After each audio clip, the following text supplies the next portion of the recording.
This time, it's different because this is a self-inflicted suicidal impulse in which, when crime goes up, the old remedy of arresting people for crime and greater is not there. And when gas prices go up, that's good, not bad. We get humiliated abroad, we'll keep getting humiliated abroad. So it's a whole fundamental effort to redefine what the United States is by destroying it. It really is. It's different. It's different. I never thought in my life that I would go into a pharmacy and see everything locked up. I won't mention the big home supply, but it's either Lowe's or Home Depot. And I bought a rubber trash can, 30-gallon or whatever. I bought it. I come out. There's a sticker on the side. And she says, "Wait a minute, open that up." I said, "What?" Because it had a lid. So she opened the lid and she put her head in. Said, "I'm sorry, but you wouldn't believe how many trash cans we sell. They put merchandise inside." I said, "Are you serious?" And she goes, "They do it all the time." And I said, "Well, I came in here the other night and you had the automatic checkout. You're all closed down." She said, "We have to because they run right through it. And then there's a car on the curb that picks up and takes them out. There's no consequences. It's all written into the budget, 2 or 3% loss." Last year, the Sierra Nevada watershed, along with the Klamath and Cascades, had one of the greatest runoffs in history, probably the greatest. 90% of that water, by intent, went out of the San Joaquin and its tributaries and the Sacramento and its tributaries out to the Delta, by intent. And why this was happening, they voted, and they now have finished destroying 4 dams on the Klamath River. 4 dams. Hydroelectric, yes, 80,000 customers, gone. Recreation, gone. Water storage, gone. Flood control, gone. And so we don't have a water storage. We have a water policy problem.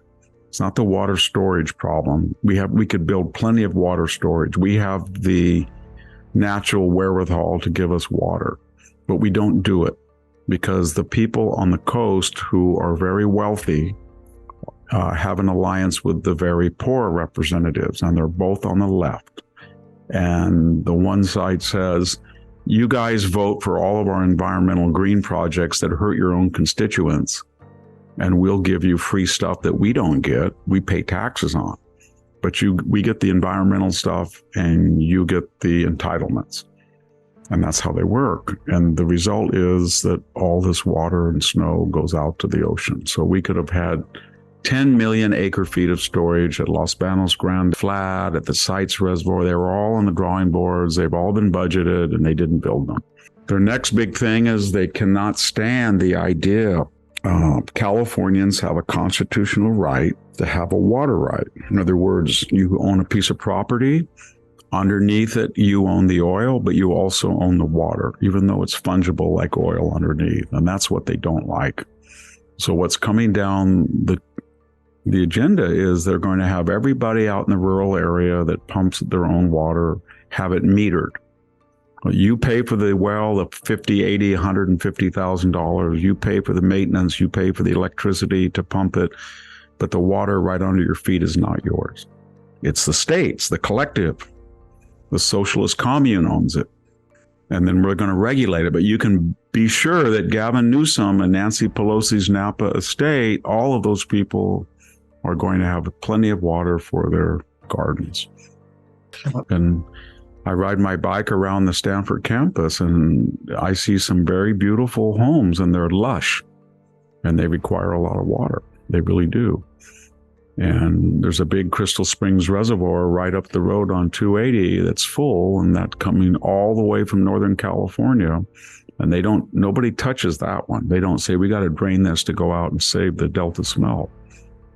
So it's a problem. It's a socioeconomic, cultural problem in California where you have the richest people in the world by zip code or whatever you want, rubric you use. Number of billionaires, number of half billionaires, and then you have the poorest people in the United States. And they're juxtaposed, and they have an alliance. Subsidize us and open the borders. You will be protected by your money and influence, but in turn, we will have our guys be in politics and we will vote for banning gas stoves, do this, but there is one caveat.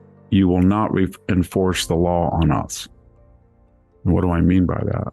I could go to a swap meet or a corner I know, and I could buy a bicycle, a hoe, a shovel, food, you name it, and I will pay no income tax. Flowers, absolutely.